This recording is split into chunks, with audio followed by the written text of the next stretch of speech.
छोटे भाई हो और इस चैनल के माध्यम से आपको मैं बता रहा हूँ कि आप लोग उतना ही मालिक बने जितना निक लगे।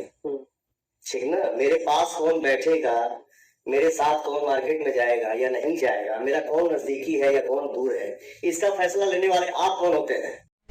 नमस्कार दोस्तों, आपको बता दूं कि भाई की तरह मानने वाले सूर्या भाई को पवन सिंह ने दिया चेतावनी। जी हां दोस्तों, आपको बता दूं कि सूर्या भाई ने पवन सिंह को लड़की से दूर रहने के लिए कहा था। उन्होंने कहा कि पवन सिंह जब भी लड़की के चक्कर में पड़ते हैं वो हो जाते हैं बदनाम। सूर्या भाई का ये भी कहना था कि पवन सिंह बस लड़कियों से काम मतलब रखें, जब काम खत्म हो जाए उससे दूर हो जाए।